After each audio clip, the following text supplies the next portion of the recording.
What if I told you? Your success in life, your income, your relationships, your happiness has less to do with your intelligence and everything to do with your ability to make people feel seen, heard, and inspired. Here's the truth. Nobody tells you people aren't moved by logic. They're moved by how you make them feel. And right now, whether you realize it or not, your future is being shaped by how well or how poorly you connect with others. In this episode, we're diving deep into How to Win Friends and Influence People by Dale Carnegie, not as a book review, but as a blueprint to dominate social intelligence, command respect, and create unstoppable influence. We'll expose the hidden habits that repel people from your life, and the rare, powerful mind shifts that make others trust, follow, and promote you. By the end, you won't just understand influence, you'll earn it. And yes, there's a final knowledge challenge waiting for you at the end, designed to rewire your brain for charisma and emotional mastery. You want real power? Then buckle up, because this episode might just make you the most influential person in the room. Let's begin. Okay, let's dive in. Here's something that really caught my eye. Carnegie Foundation studies found that a massive 85% of financial success, it actually comes down to human engineering skills. 85%. Wow. Yeah, like personality, leadership, that kind of thing. Only 15% is about, the technical stuff, the know-how. That's a huge difference. Really flips the script on what we usually think drives success. Totally. So for you listening right now, whatever your expertise is, what does that 85% actually mean, in your day-to-day? Well, what's fascinating about that figure is how relevant it still is. Yeah. It points to something fundamental about getting ahead, doesn't it? It's not just a factor. It suggests it's maybe the main driver. Exactly. And that brings us perfectly to our focus today. Dale Carnegie's book, How to Win Friends and Influence People, came out way back in 1936. A classic. And don't let that date fool you. Right. The core ideas, they've really stood the test of time. I mean, they're still taught all over the world because they tap into something basic about people. And Carnegie did his homework. He didn't just make this stuff up. He looked at biographies, lives of great leaders, everyone from Julius Caesar up to Theodore Roosevelt, trying to figure out how they connected with people. Yeah, they dug deep. And thinking about it, those leaders, they weren't just technically brilliant, were they? They understood people. They knew how to navigate relationships. That's the key, isn't it? Their technical skill alone wouldn't have gotten them there. It was the human element. And look, this isn't just about, being nice, so that helps. John D. Rockefeller, pretty sharp guy, he actually said the ability to deal with people is as purchasable a commodity as sugar or coffee. Wow. He put a price on it. And said he'd pay more for that ability than any other. To think about that, a huge business titan seeing the concrete, monetary value in these skills. So the question for you listening is, how are you actually investing in those skills? Rockefeller saw them as assets, not just soft stuff. Absolutely. And get this, even before Carnegie wrote the book, surveys showed that adults really wanted to understand people better. They wanted to get along, make good connections. It was a big need. So people were already hungry for this kind of insight. Exactly. So this deep dive, we're aiming to give you a bit of a shortcut. We're pulling out some core principles for handling people effectively, making genuine connections, boosting that crucial 85%. Yeah, think of it as distilling Carnegie's wisdom into, actionable things you can use right away. All right, let's jump into the first one. Principle number 1, don't criticize, condemn, or complain. Okay, sounds simple enough, right? Seems obvious, maybe. But there's depth there. There really is. Carnegie argues that criticism, it's basically useless. It just puts people on the defensive. It hurts their pride, their sense of importance, and it makes them resent you. Think about it yourself, right? When someone lays into you, is your first reaction, "Oh, thanks, you're so right"? Huh? Never. You immediately think of why they're wrong or why you did what you did. Exactly. Psychologically, it triggers defenses. People start rationalizing, justifying, not reflecting. He uses some pretty intense examples, too. Guys like Tuga and Crowley, Al Capone. Not exactly role models. No. Dutch Schultz. Notorious criminals. But in their own heads, they saw themselves as public benefactors, or at least justified. They weren't blaming themselves. Which is fascinating, isn't it? How we construct our own narrative. Even people who do terrible things often don't see themselves as the villain. It protects the ego. Or think about history. Theodore Roosevelt criticizing President Taft over that whole Teapot Dome Well, scandal. that big political mess. Did the criticism make Taft say, "Oh dear, I messed up"? Nope. Apparently Taft just got teary and insisted he couldn't have done anything else. It just made him dig in. So the criticism didn't change his mind, it just solidified his stance. Carnegie shows this pattern again and again. Then there's Lincoln. During the Civil War, I mean, talk about pressure. His generals, they made some huge blunders, costing lives. The public must have been furious. Oh, absolutely, calling for heads to roll.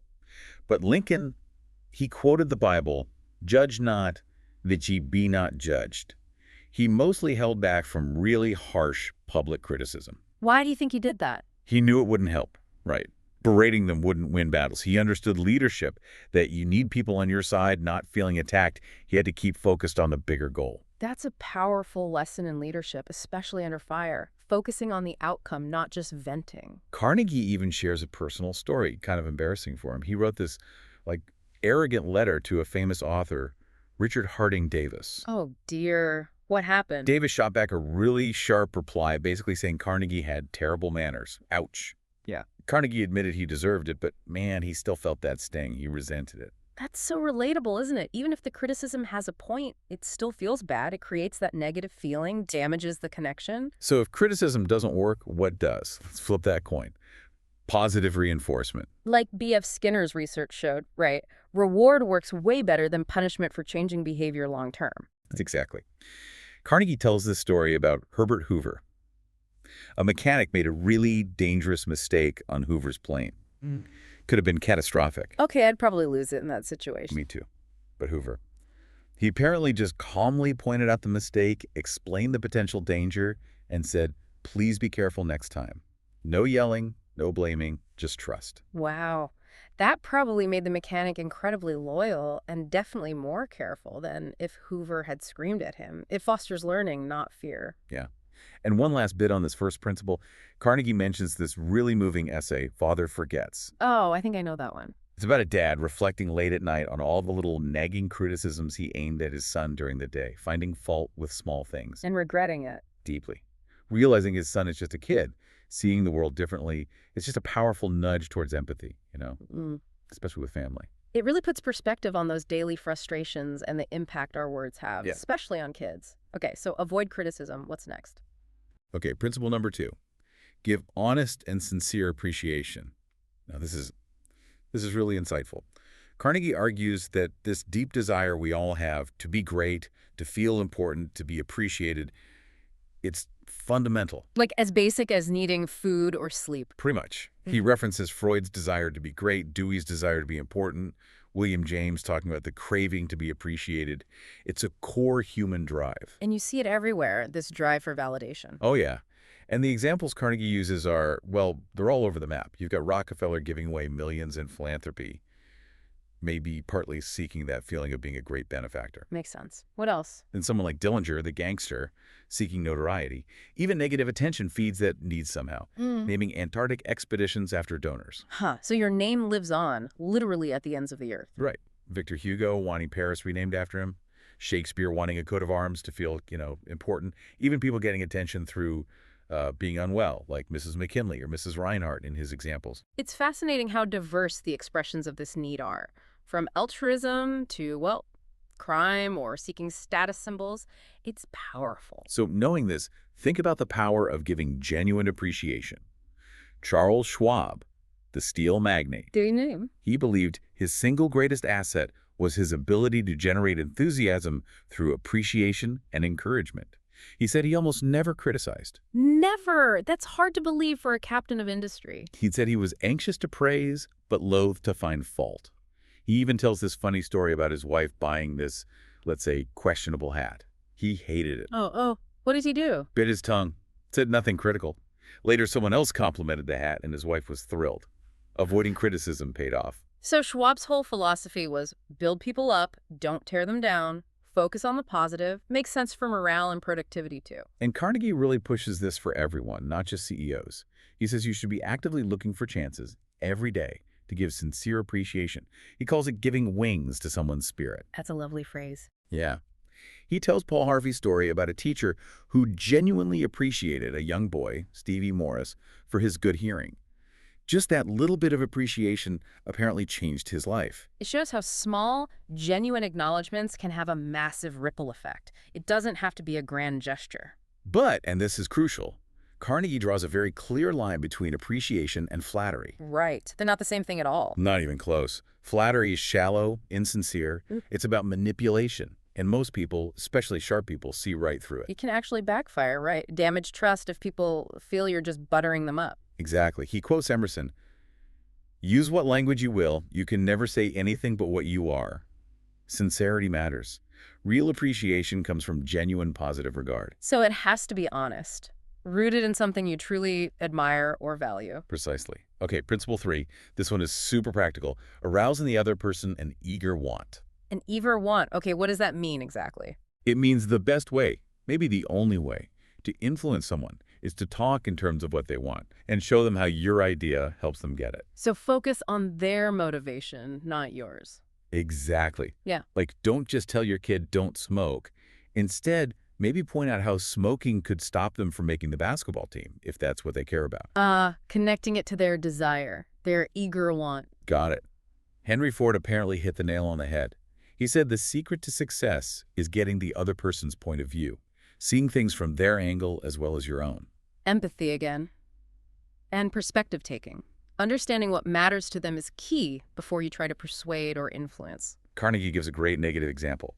This advertising agency sent a form letter to radio stations. Trying to get business. Yeah, trying to get on their preferred list. But the letter was all me, all about what the agency wanted.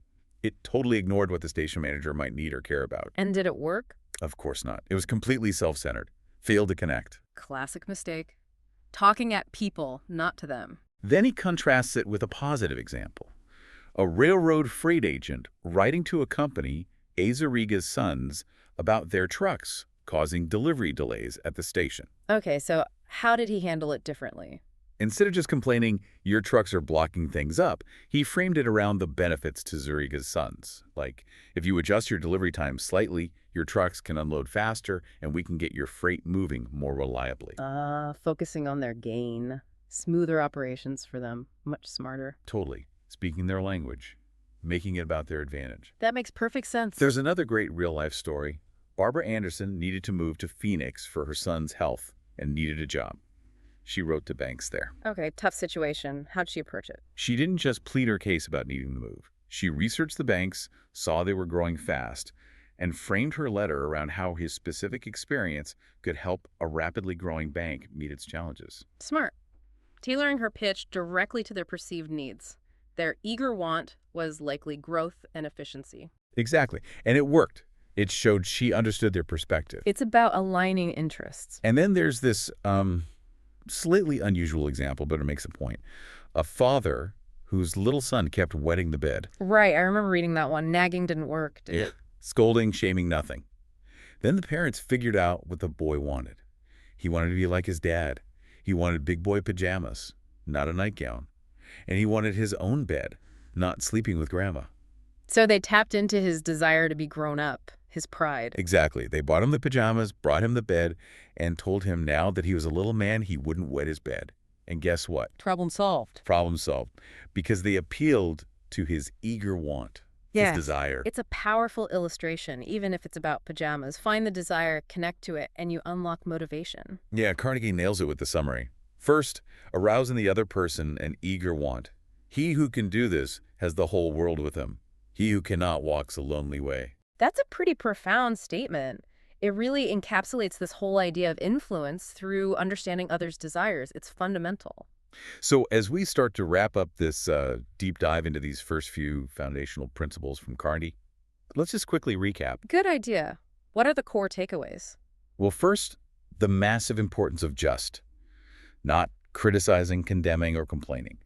Understanding how counterproductive that usually is. Right. Focus on understanding, not blaming. Second, the incredible impact of giving honest, sincere appreciation.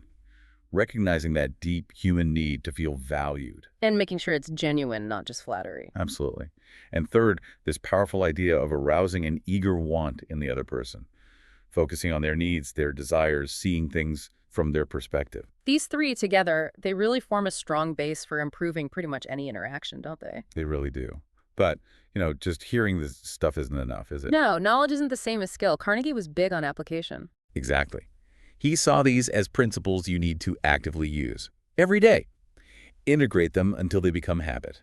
Like a new way of life, he called it. So the challenge for you listening is to actually try these things out consciously. Yeah. As you go about your day, maybe pause before you react. Mm-hmm. Think, am I about to criticize? Could I offer genuine appreciation instead? Am I thinking about what they want in this situation? Observe what happens when you do.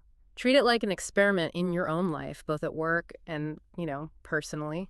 See how shifting your approach changes the dynamic. Right. And that leads us to maybe a final thought for you to chew on, something to consider. Go for it. How might really consistently applying these principles, which seem simple on the surface, but maybe aren't so easy in practice, how might that fundamentally shift your relationships, your influence? Yeah, what could change if you got really good at spotting and helping others fulfill their eager wants? And how might that, maybe surprisingly, help you reach your own goals more effectively, too? Something to think about. Perhaps we'll dig into more of Carnegie's ideas next time. If you've made it this far, you already feel the shift. But knowing isn't enough. Because the harsh truth is this: those who don't learn how to influence are forgotten, invisible in rooms where decisions are made, passed over for opportunities they never knew existed. That ends now. Subscribe, not because it helps us, but because you owe it to your future self to surround your mind with tools that win hearts, build tribes, and change lives. Hit that like button like it owes you something. Drop your thoughts in the comments. Make your presence known. And follow the links below to access tools, bonuses, and deeper dives we crafted just for those brave enough to lead. But before you go, there's one final challenge. The knowledge check. Not just to see what you remember, but to separate those who watch from those who master. Are you truly ready to influence any room you walk into? Then prove it. Scroll down, take the quiz, and step fully into the power most people never even realize they had. We'll see you on the other side.